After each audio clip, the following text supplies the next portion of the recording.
Hello, good afternoon, everybody. I hope you're all keeping well. It's Saturday the 3rd. It's not the 3rd. I need to fix my clock. It's the 5th of March 2022. The time is 5:10 p.m. UK time and 6:12 p.m. Central European time, where we can meet Alan Raftery, who's going to talk all about Badminton Europe and writing. What an amazing job. How are you today? Hello. Very well, thank you very much. And it's a pleasure to be part of your show. I guess we're in the same business of producing content for the growth of badminton to share it far and wide. So yeah, it's a pleasure to speak with you. Thank you. And you're quite scientific about the whole thing, and that's how you tell me briefly offline there about your how you got into this. Tell me about that. How you become a writer within Badminton Europe, I suppose, as a proper job.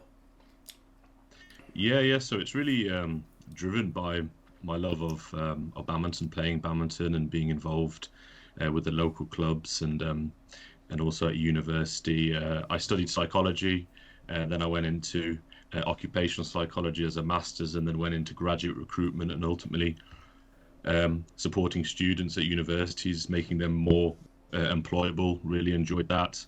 Worked for a bit within the university libraries at Coventry University and University of Warwick, looking after student well-being and all of these sorts of things. But in my personal life, I was playing in the local club and trying to be involved in badminton. And a few of my friends started sharing this post from Badminton Europe saying that they're looking for a volunteer writer, and it's something that I did in my spare time anyway, as a sort of an armchair pundit.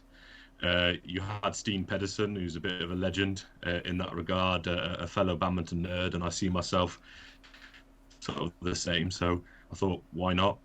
I gave up a few of my evenings and some time over the weekend to write about the semi-finals and finals of all of the major tournaments, sort of badminton reporting, speaking to the players as well. So that was quite exciting. That gave me access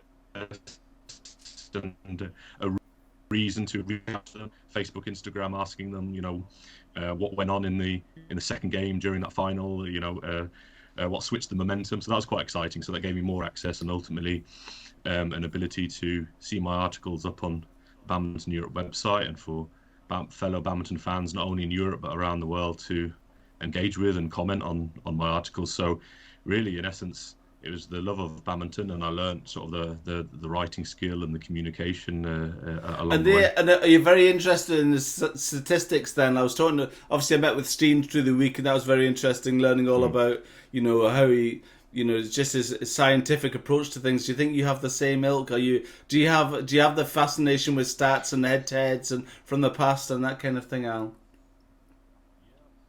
Yeah, absolutely. So when we had a regular and committed group that went to the All England, my sort of local, being from Coventry, it's not far, is it? Just down the road. So every year, every year we were going to All England, and I quite liked that I was the go-to person. It's like, oh, so who's winning this match? What's the head-to-head? And usually I had it on the top of my head, and threw in some stats as well. So obviously, when you get that feedback from your peers who are also within the badminton community, that sort of made me do even more research.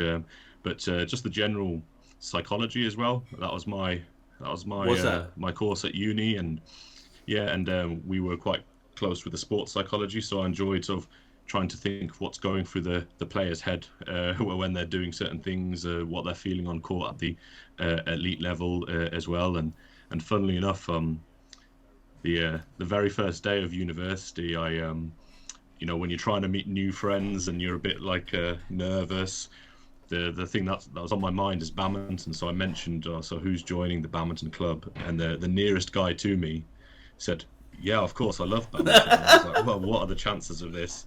And we became friends, and actually that was a knock-on effect to create a sort of a larger group. And that guy, Sakib, who's going to the same modules as me, he's done some sports psychology work with elite players, also the Malaysia national team, and he's over there now. So yeah, it was quite a coincidence. And the knock-on effect is I ultimately met my wife at the university as well, who's also into badminton. So yeah, there's plenty of reasons why, along the way, the direction was to work within. You mentioned Poland earlier. What was that about? Did you live there when you were young, or what's that about? No, so I'm half Polish from my mum's side.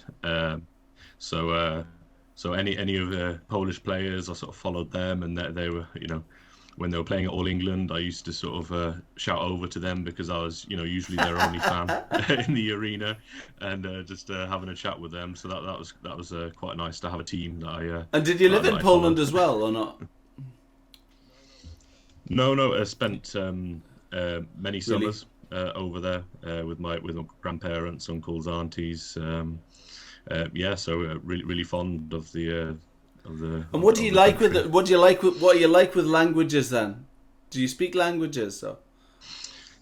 So I can speak Polish, but that was out of from a young age. But I think in general, my ability to pick up the language is quite weak.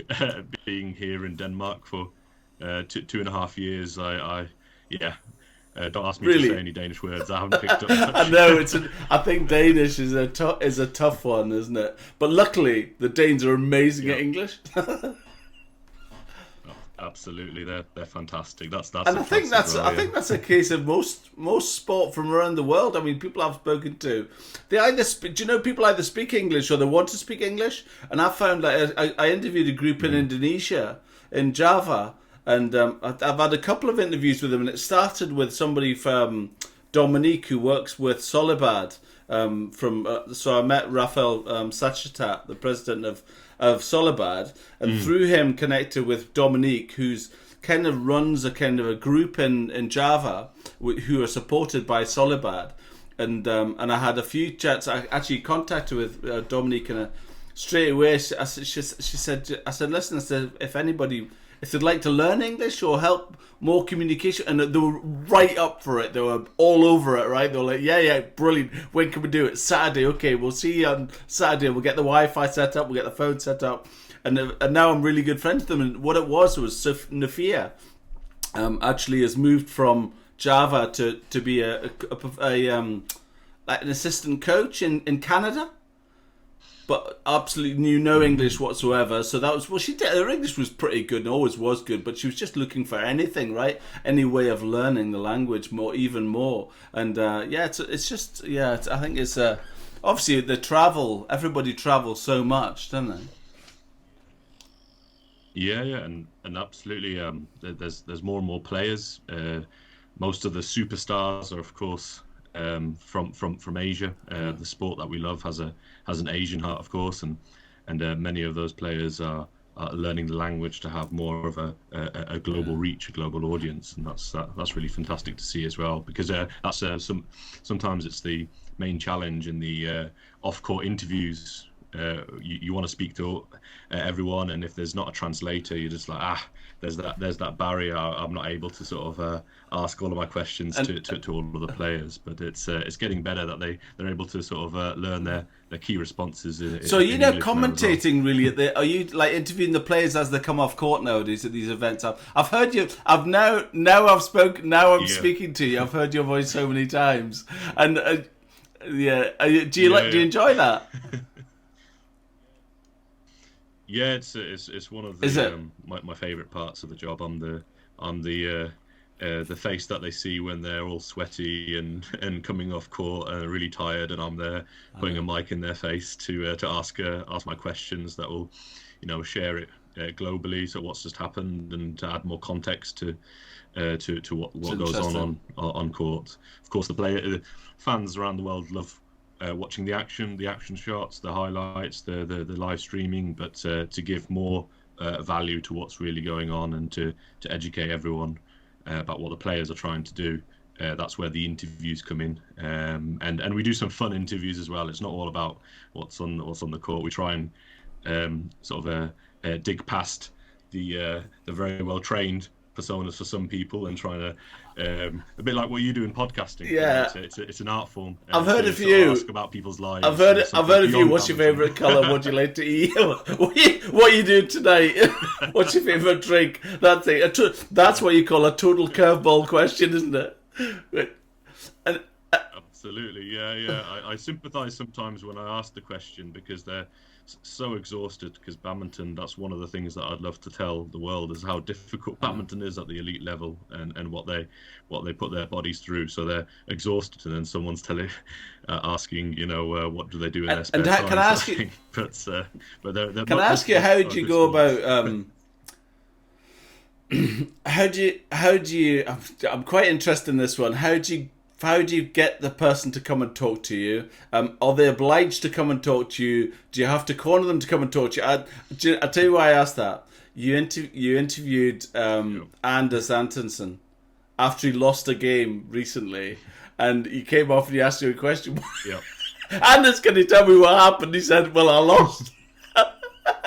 And I thought he really doesn't want to be here. He really doesn't want this question. What happens? How do you? Yeah. Well, Anders is really great because he does love to talk as well. But occasionally, depending on his mood, he'll give these sound bites that he knows it will be the headline or quite funny. He is a funny guy. But off court, he's a great sport, and he does his own podcasting. I know. I'll watch them. Christian Vittingus, so he's really, he's really delving into this world, which is fantastic because the more the merrier. But in general, to answer your question, it depends on the player. Sometimes you reach out to them beforehand. Sorry. Go back. So before the game, you've reached out to them before, saying, "Would you mind coming on and having a chat with me?" And then this is before they know what the result is, right? So before the tournament as well, you can reach out to a few key names because with the nature of many of the tournaments recently is that actually the players would be in their hotel rooms even before they've trained or even played, and that's the same for everybody who's part of the tournament as well. You have to go through a quarantine. It's changing now, so All England might be a little bit of a different feel coming up, but that gives you an opportunity to do calls a bit like this. So they'd be in their hotel room, you'd be in your hotel room, and sort of a pre-tournament discussion or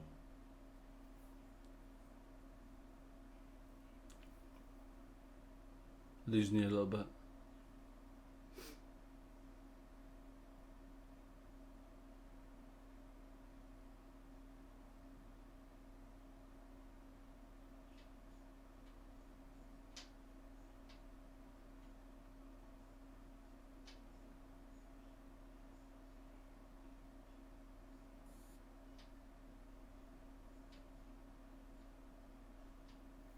I've lost him for a bit.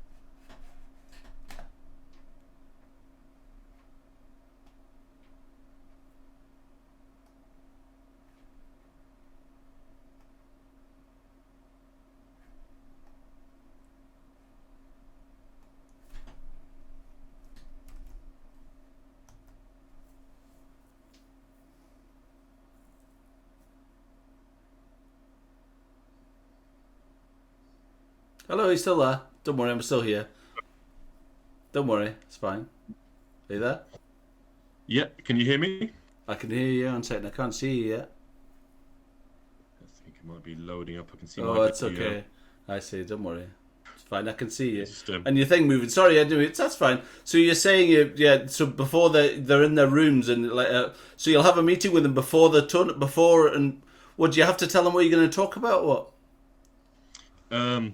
Sometimes the players actually really would like to know what sort of questions come forward. In general, I just don't, because I like to have it sort of a fresh and genuine reaction from the players.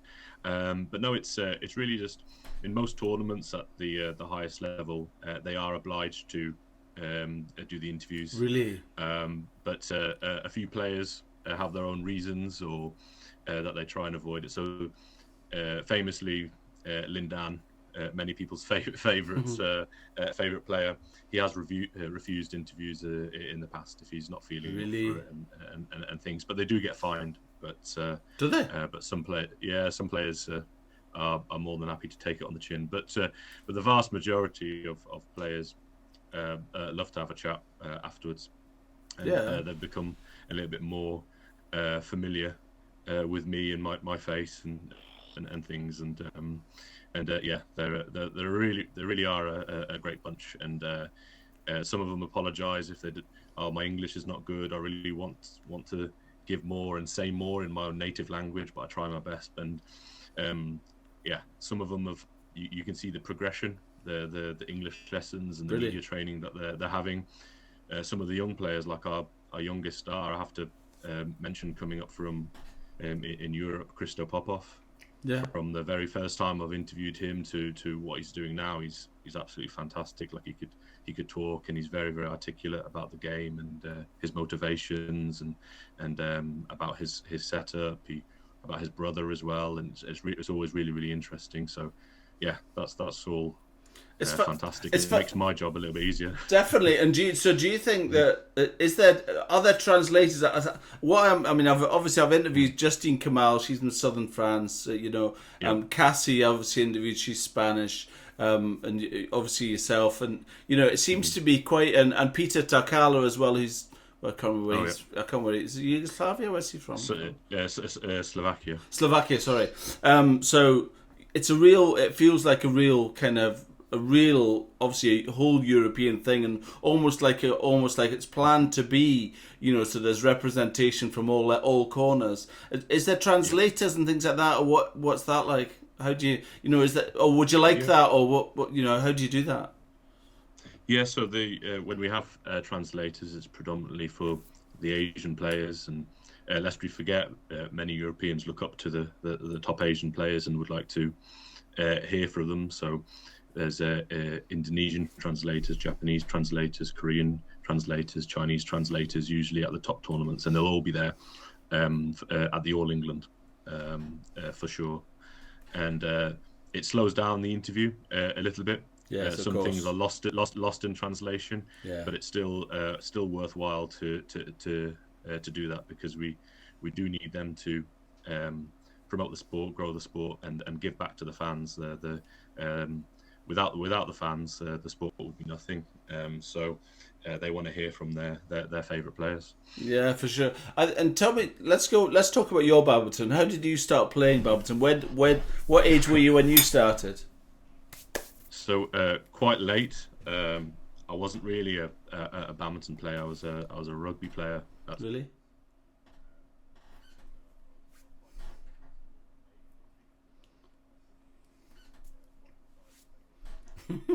As you might imagine, just carrying the ball and everyone just hanging off me and things. My dad was from Ireland and was really into rugby and played at a decent level. So really? I got into it, but my mum really didn't like me playing. Coming home with injuries, with a swollen face, my knees were getting lots of injuries as well, and she kept saying, "Oh, can you choose another sport?" So we started looking at some summer camps, activities, and there's one that two of my good friends at school did, and it included badminton. And I'll remember the very first session that I played, where the coach and now my good friend Darren Walker said, "Oh, do you know what? He's got some power. This big guy. Of course. He can play like overhead." Yeah. And it was just that comment, as a 14-year-old at that point. Yes. That sort of stuck with me, and I was like, actually, I quite enjoy it. I quite like it, and I really fell in love with the sport thereafter. Doing more of the camps, then becoming part of a more regular weekly session with Darren Walker, who incidentally is a great player in his own right, and his younger brother Reece Walker played for England. Wow. And he was part of the club, and it just so happened Coventry produced a number of talented men's singles players who represented England. So having them around also part of the inspiration, because you're sort of like, wow, they're very, very good, and you sort of take something from their game. I played local tournaments, schools tournaments. Played in a special Olympiad within Poland. It's an initiative where anybody with Polish roots can play the tournament, and it's very similar to the Olympics. Really? It has an opening ceremony, lots of different sports, and a closing ceremony. The president of Poland opens it, so it's a really big thing, because there's been a lot of Polish migration all over Europe. So in order to promote the Polish values, even though these people are living in England, France, Germany, wherever, Canada, all around the world, bring them back to Poland for this sporting event. So I played badminton, of course, at this event. So that was really fun. Then at university, and the fantastic thing about the UK, which I learned that they don't really have that in Denmark, is the university clubs and society culture. And the badminton club was fantastic at Coventry University. Met loads of friends. My wife, just last year, I was the best man at a badminton themed wedding for some friends who met through the badminton club as well. Hold on a minute. What's rewind? What is a badminton themed wedding? So just lots of feathers, you might imagine, as confetti, shuttlecocks with the name tags on the table. Oh, was it?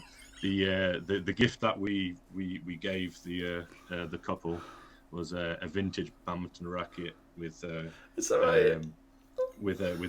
tags saying "Made in Coventry," because they first met in the badminton club in the various dates, and they were very emotional to receive that. So badminton brings people together, especially because it's quite it's a sport that embraces men and women playing together. Yes. And also Definitely. social side of it, there is, if you want to become better, we had coaches, we had those sessions, but also just the chatting and at the side of the court as well. That was a big plus, and it was quite a big club at Coventry University. So you lived in Coventry and you went to Coventry Uni, is that right? Yeah. So I'm from Coventry and stayed to go to university. And did you stay at home during uni then? I did. Yeah. Wow, that's quite unusual nowadays. Most people like to travel, don't they? Everybody that I know, especially nowadays, they seem to be, no, I just need to get out of there. But that's good for you. Yeah. No, quite. And you met your wife. You met her at Coventry Uni. Yeah. In the badminton. So, it's a very international population. Is it? So she came from Hong Kong, and there's a great badminton culture in Hong Kong, and she played when she was younger, and she's very, very talented, and I was looking after the women's team at that point. I'd graduated, but I was still heavily involved with the club. Cool. And I was helping out with the logistics and the training as well. And my friends just said, "Oh, there's a new girl. Can you see her level?" And we played on court, and that was the first time that I met her. Really? And we and then at university you have social events, so we did a pub quiz, so got to chat with her a little bit more, and then one of the things was we were talking about our favourite badminton players. Yeah. And my favourite badminton player is a little bit different in that it's Bao Chun Lai. Right. The tall left-hander who was V1 ahead of Lindan, but unfortunately there's lots of reports that he was a very handsome player, and he got a lot of attention from the girls and the media, and so he was a little bit distracted, but he was exceptionally talented. And Lindan then came through. That sounds awesome. What a great story. what a great story. He got distracted. I like that a lot. Yeah. And he's a very tall player as well. So I had to look for inspiration as also being tall and having that disadvantage that I don't have that speed and stability on court. So I saw that actually he showed that it was possible to play to your strengths with manipulating the opponent and working the angles. And actually, Victor Axelsen, when I did a few articles with him, I spoke to Victor. A big inspiration for him was also Bao Chunlai. Really? With Victor coming through as being a tall player and having some people saying he's too tall for badminton and that he won't make it. Well, he certainly proved them wrong. Yeah. But next week, I'm hoping next week I've got Morten Frost lined up. He's another tall Dane. Fantastic. And Yes. I'm really looking forward to that. And he's my era, right? At 50, he was that guy. And Fantastic. at the time, I think when I was growing up, there was a magazine called Badminton. I think it was Badminton Monthly. It must have been Badminton Monthly. A magazine. I remember it was a hardcover magazine. Now, you subscribed to it. And I would just love to go back to those days. I love the idea. And I think that's why I started the channel, to be honest with you, just to try and I've had other ideas about that kind of thing, but yeah. So anyway, he was on the cover. He was that guy that was on the cover, and I just remember whenever I watched video on TV of when I saw it on TV, it would be Morten Frost, and it's just, do you know what? It was his footwork, its movement around the court. I'm a short guy. I'm 5'7", and it took me kind of 3 steps. And my coach in Newcastle at the time used to go on about Morten Frost and just play back video of him and just say, watch him move from the tee to the back right hand side in 1 step and things like that. And it was just an absolute. So what height are you, Al? So I'm 194, approximately the same as Victor Axelsen, maybe a centimeter taller. Really? I was trying to compare when interviewing him, but it's quite. Oh my God! So what's that? 194. What's that in proper money? Oh, in foot, it's 6 foot just 6. under 6'4". 6'4". No. Yeah. 6'4". Wow. So it's, do you know, as a short person playing against a tall person, it's just so intimidating. That's what gets me. It's just so intimidating. It's the my coaches listening to this, they told me many times that that my nickname within the badminton community also is people are beginning to call me in Badminton Europe as well. But back in Coventry, they know me as Big Al, and they say Big Al. For goodness sake, you're playing like a short person. You're playing like a short player. And it's like, well, maybe it's I'm watching too much Lee Chong-wei, Lin Dan, and I'm trying to play like them, and I don't play to my strengths. Don't they say that people that are tall, you should play to their body? That's what I was taught. You play to exactly. You play to their body. The limbs are so long that you kind of get the racket back to your hand. That's But whenever I watch Victor play, I always say, stop lifting it to him. What are you doing? What are you doing lifting it to this monster, this guy? And you see him getting beaten. I think, stop lifting it to him. And, it's, amazing. Victor is a special individual in terms of the natural talent he has and how he's developed, and doesn't really have any weaknesses, but it's his mental strength as well.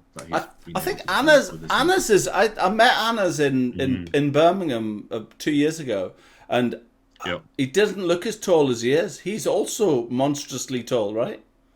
Yeah, he is. He's not quite as tall as Victor, but he's able to create angles that surprises players, and he's a fantastic tactician. Oh yeah. And are you playing in? Do you play in Denmark now? You're living in Denmark. Do you go to club or? Yeah, so I know that you've spoken to Mary Carmen, Cassie, and also Justine, who are on the development teams in Badminton Europe. But I'm the reason that they play in a club called Seif. Really? So I first joined one of the biggest clubs in Copenhagen. Really? That's won awards in the past for being the most the friendliest and most open clubs. Yeah, and it's really great. Some fantastic players, and the latest development recruit, a chap from Finland. He's also just joined as well, and he's a very talented player. So managed to get the entire development team. Have you? Badminton Europe playing at the same club. And tell me about club life in Denmark. And I haven't really spoken about it before, but I know it's a monstrous thing. So that what was the club called? Self? What was it called? Seif. So SAIF. Seif. So how big is that club? How many people are in that club? Ooh. If I was to guess in total, we're talking over. They would have probably registered between 150 to 200. Cool. Wow. I think. So when you go to what does a club look like to you? I mean, so what is it, a weekly thing? Is it when do you go? When a club of 150, how many nights does it work, and how do you get to meet Justine, Cassie, etc.? Yeah, so it's so big that they have sessions on Tuesday and Thursday, but on each of those days there are 2 sessions, and the club's split into basically the top players and then everyone else basically, and each of those sessions has a coach, really? A designated coach, which is very different to the UK, because I mentioned in Coventry we're quite lucky that there were some fantastic coaches and a great setup, but really in the local league, maybe on occasion you'd have a coaching session, but it's mostly you come and spar with people, if that, and then you turn up to matches. Whereas here, it's sort of the mentality that we're all in it together, and training comes first, and they take a lot of enjoyment from drills, from doing 2v1, which is like, super tiring, and they have a beer afterwards, and if they don't have like the sparring bit at the end of each session, they wouldn't really mind. It's a good workout, a good training session, and they're happy and they'll keep going. Whereas I quite like to play matches, so that was quite hard thing to get used to. Yeah, me too. Yeah, I think I would struggle with that. Yeah. Yeah. If anything, I struggle to warm up at all. People say I arrive, then I do like about 3 minutes of stretches, and then maybe I'll pull my feet up to the thing. Maybe I'll push off a wall for a bit. And I'll do a bit of that. I'll do a bit of that, and then somebody's saying, right, okay, you coming on or what? And that's it. Yeah. No. So that was my first session that I attended.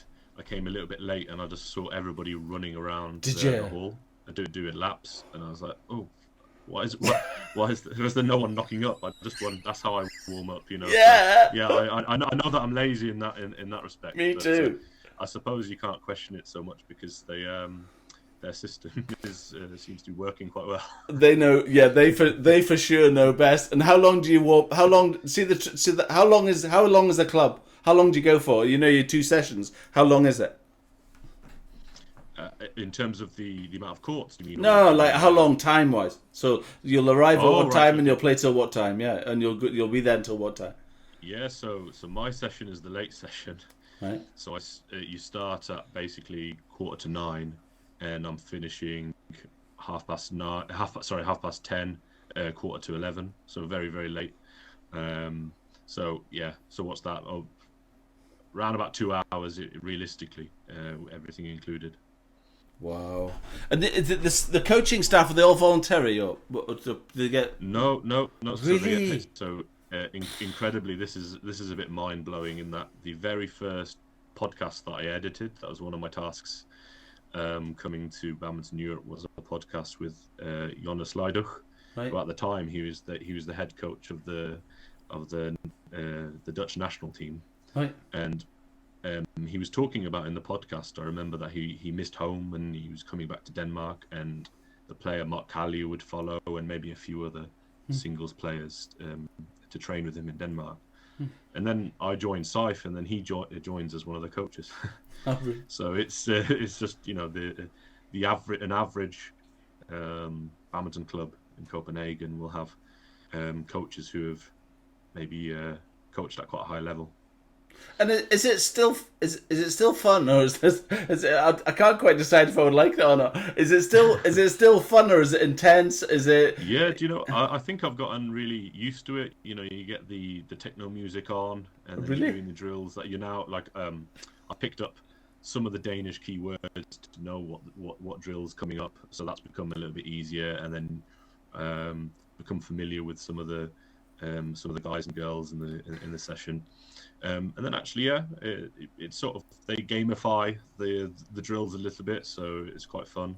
And then you do end up with maybe 20 minutes of just of sparring at the end. Wow, it sounds like, I'm sorry, but it sounds like a spinning class.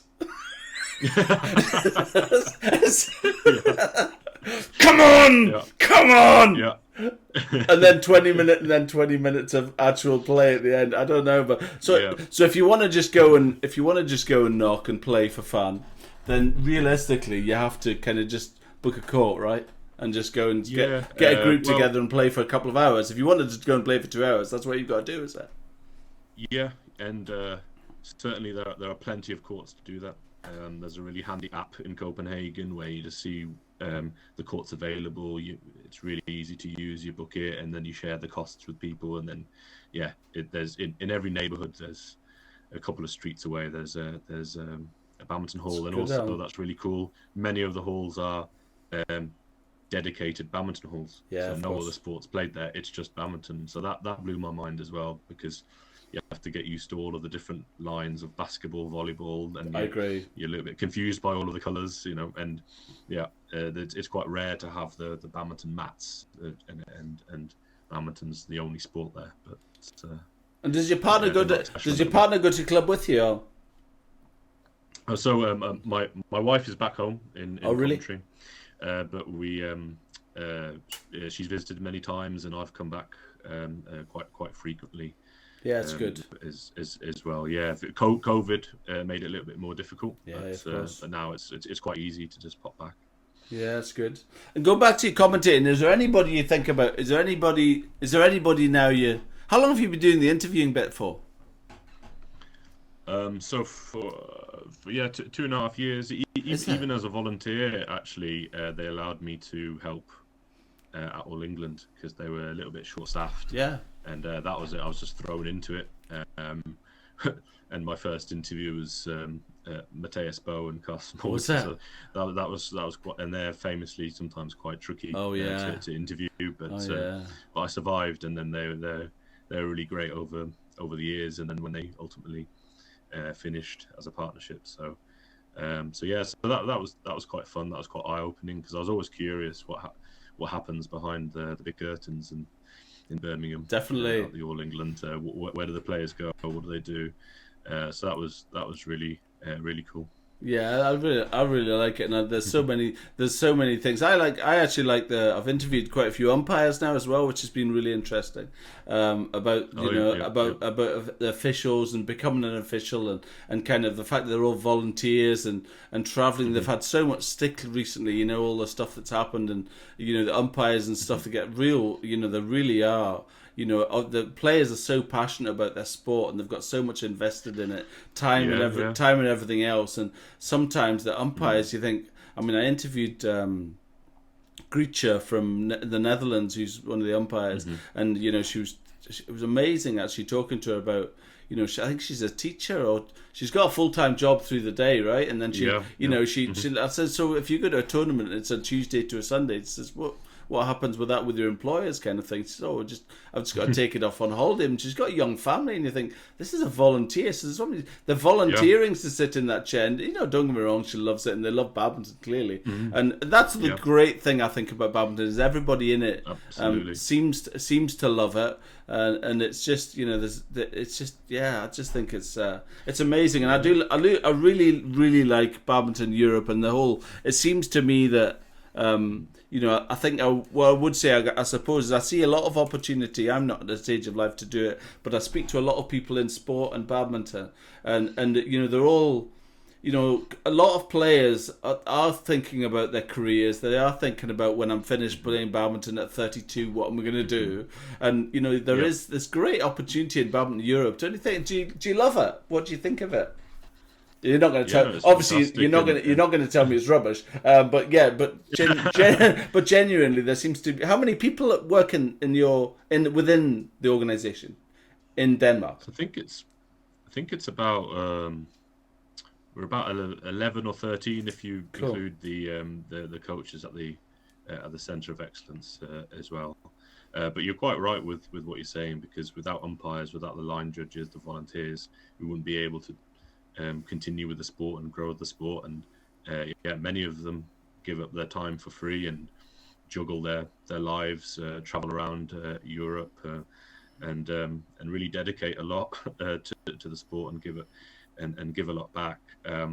One highlight for me is when COVID struck, we were obviously quite quite worried of how we can continue with the sport and keep things ticking over when events can't really take place. And we worked particularly hard to work towards having the first badminton championships during COVID in Finland for the European team championships. Yeah.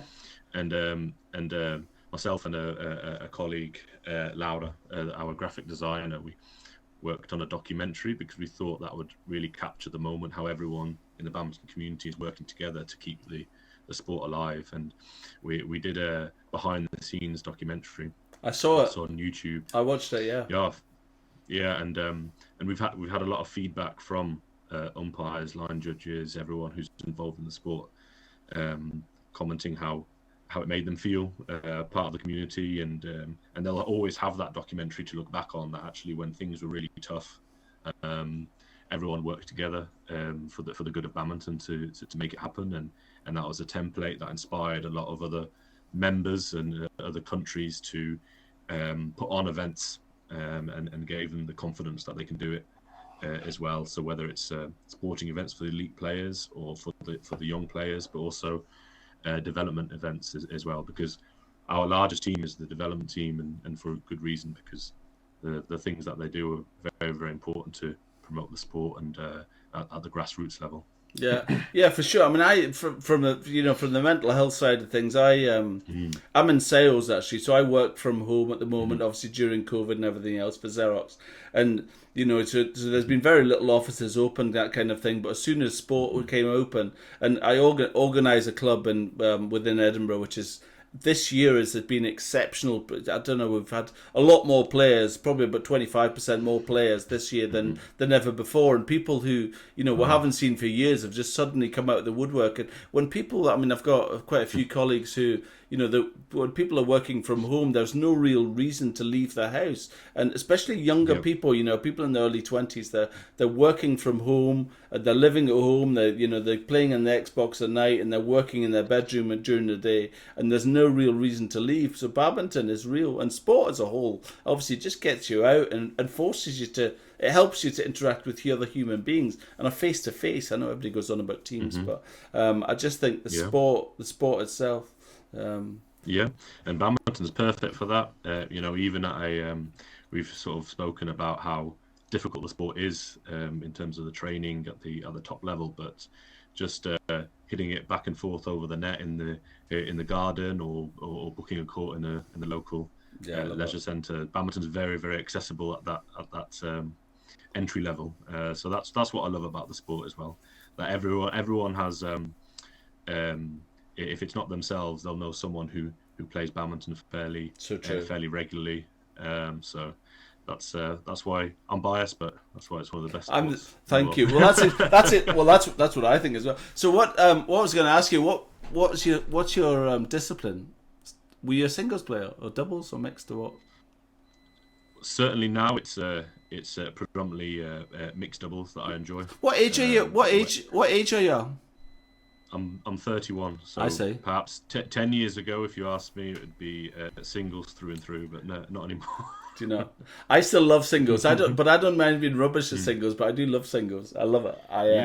There's they quite often people say it's like a game of chess, and it really is actually a lot of mind games and tactics in singles. So that's fantastic. But I like also the collaborations to sort of cover the strengths and weaknesses of your partner and to try and expose them on the other side of the When was the last time you had a game of singles? Actually, the last training session at SIFE, because what you do before the session is you put your name into the computer, right? And you when we do the sparring and the matches, you never decide who you're going to play with. The coach decides that. Really? But because I forgot to put my name in, he put me up against a singles player who also forgot to put his name in. So usually he puts me down for doubles or mixed doubles. So. Can I rewind again? Can I rewind here? So let me. I would like to rewind to the computer. So you're right. You arrive at the badminton club and you put your name in the computer, right? Okay, I'm not the IT crowd, but what is the computer? So basically, you tick off your name that you're there, Registered, right? And then the coach, while you're doing the drills, he's looking around and he's thinking about partnerships and matchups that he'd like to see and test. So then he will put it into the computer, put up the matchups, and then almost on the computer it looks like a draw, like on tournament software. Really? That you'd eyeball before the All England. It looks very similar. So you say a computer? Is it his laptop? Are you talking about his laptop? Yeah. Right. Yeah, absolutely. So he's got a little table with his laptop, and you walk in, you register, you say I'm here, and then this piece of software he creates the games for that 20-minute session. Is that what you're talking about? For the 20 minutes at the end? Exactly, and that helps him inform his decisions to ultimately pick the teams on for the weekend league matches. Well, I see. So I play singles on a Tuesday night for about an hour and a half with a guy about 10 or 15 years younger than me, and he beats me every time. He's not because he's better, just because he's fitter, right? Well, that's my thinking anyway. So I'll beat him for the first time this week. I've got labyrinthitis as well. I don't know if you've ever had that. That's an awful thing. You lose your balance and you're wobbling everywhere, and so that wasn't pretty. So I was playing for about 2 months with that. And then gradually, I've just kind of come back, and I managed to win the first game on Tuesday night. Fantastic. But then when I go to doubles, having played singles, the court feels tiny. You should try. Honestly, I just love it. So I played singles on a Tuesday, and I go play doubles and mixed on a Thursday at the club, and I'm running around like a psychopath. The court seems tiny. I've got all the time in the world. I absolutely love it, but I don't know if I could cope. So do you play social games as well, Alan? Do you go and play? Yeah, so I try and get the other Badminton Europe colleagues. We have courts available on the Monday night. I see. The ones that I actually look forward to, where it's just very open. It's just whoever wants to play. Yeah. Sort of more like the back in the UK we had like the peg system where people decide like, I'd like to play with you guys, and no one sort of complains, and they go on, and that's it, and it's just a real nice social thing. But another interesting thing with the trainings as well that I learned is they were explaining this routine where you're only allowed to play with in the two big boxes on the court, so it sort of reduces down the court of where you can play. And sorry, you've lost me. What is that box they call it or something? Is that what that? The big service boxes. Yes. So you're only allowed to play in that area, so it reduces the court size down. So you need to play more like flat shots, and you can't really lift out. That's the sort of routine. I see. But back home, my coaches always call that Danish singles. Yeah, and really. Here they call it English singles, and I was like, I couldn't believe that. I was like, what? Where's the sense of that? No, I don't know. Yeah, and then you ask them where did that come from? They have no idea. But equally, I have no idea where the Danish singles has come from. It's that's amazing. And what's the cost like in Denmark for badminton? Surprisingly decent considering what you're getting. So we're talking about half a year. I think if you convert it, like 120, £130. It's good. And then if you enjoy it, you pay another chunk, but I think it's a little bit lower than that. But you have they have good sponsorship deals with the shirt manufacturers, the brands. So you get your team kit at a very, very reduced price, subsidized. And then thinking about that, you actually have a coach there all of the time. You always have access to shuttles. Yeah, I'm quite impressed how they're actually able to do it. And I think it's the sheer amount of people in the club. It helps. Each session pretty much you're filling out 8 courts. And with that money, you can go twice a week. Yep, twice a week. Yep. That's good, and that's really good. In fact, it's wow, how amazing. So what's next? Are you going to the All England? I am. Yes. Just a few days ago, locked in for that one. So Looking Nice. forward to it. Yeah. There's already a lot of hype. Of course, there's the German tournament first, and then it's the prestigious All England, and hopefully normal one, because I wasn't able to go last time because of the heavy restrictions. They had to restrict the numbers of people who can attend. Yes. And in the year before, I was part of that very, very strange All England right at the beginning. I was there. COVID, I was there. Oh, were you? Mm. Yeah, it was Odd. a very, very strange vibe. Yeah. Players were constantly on their phones looking at the news of what's unfolding and will the tournament actually finish, and the announcements on quarterfinals day of what will happen. Oh yeah. I worked and spoke quite closely with TV2, the main Danish channel. Yes. They were told that they had to go back to Denmark because that was the government's requirements. But because I'm not a Danish passport holder, I was able to decide to stay. So I was the only person in the mix zone when Victor Axelsen won his All England title, and there he was in the trophy, and it was kind of a strange feeling. It was a funny one. It was almost like a ghost town, but it was a momentous occasion for him. But then the world was slowly becoming a very different place. I went for the first time about I think for the first time 4 years ago. It was purely coincidental. A friend of mine from Edinburgh applied to be a line judge at it, and but before he'd been approved, he bought a season ticket. So he came and said, "Okay, does anybody want? I think social media is anybody want?" And myself and a friend of mine goes down regularly and goes and stays at juries and absolutely loves it. He's done it for years, and he says, "Oh, you should go." And I said, "Right, okay." And I bought a ticket, and then so I went down literally on my own ticket with my own, it was a season ticket, and I just arrived there on my own. And you arrive on I arrived on the Tuesday, Wednesday, Thursday, Friday. Now they're my favourite days, to be honest. Wednesday, Thursday, Friday. That's my absolute favourite. Just moving up and down the court, seeing people come out, and it's you can't go back. And do you know what I love about Birmingham Arena? I probably shouldn't say this, but it's the bridge outside. See the bridge outside the Starbucks. Just go buy a coffee and stand on that and drink your coffee, and you will stand there for half an hour, and eventually, and you just honestly, I've met so many celebrities down there. It's incredible. There's no it's a constant stream of players. Oh, I loved it. I loved it. I got so many selfies. I shouldn't say this because they'll have to. In fact, I spoke to John Hancock. He said maybe we need to increase security.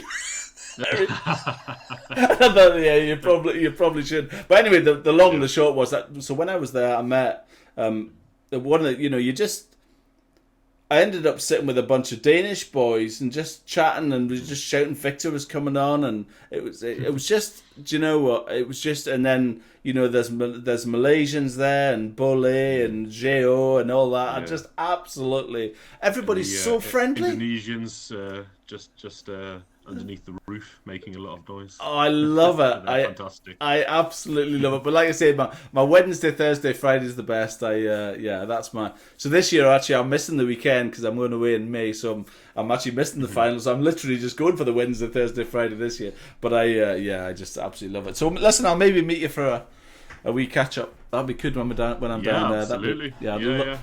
Love to do that. Very open to do that. That'd be nice. Really great. And you get to stay at home, do you? Occasion. Do you get to stay in Coventry? Yeah. So I can be. It's a very short train. It's nice journey away, so it's ideal. It's perfect. That's fantastic. Well, listen, I'll let you enjoy your Saturday night. It's 7:00 now. Time for a beer, I guess. That's good. Lovely to meet you. I'll let you get on with your night. Yeah, it's lovely speaking. Yeah, we'll speak again soon, my friends. Now, cheers, Al. Fantastic. Nice one. Thanks for your time. Cheers. Great. Bye. Cheerio. Bye. That was great. Thank you. Fantastic. Yeah, I really enjoyed. Was that good? Yeah, I love it. It's just a chat. I love it. It's just a chat. Yeah. It's all about, I don't know. It's just a bit. I don't know. But I don't want to make it too. I don't know. I don't want to make it too professional. I know I'm an amateur. I'm in my spare bedroom, for God's sake. It's really cool what you're doing. For a little while ago, I was catching some of your podcasts and things, so I thoroughly support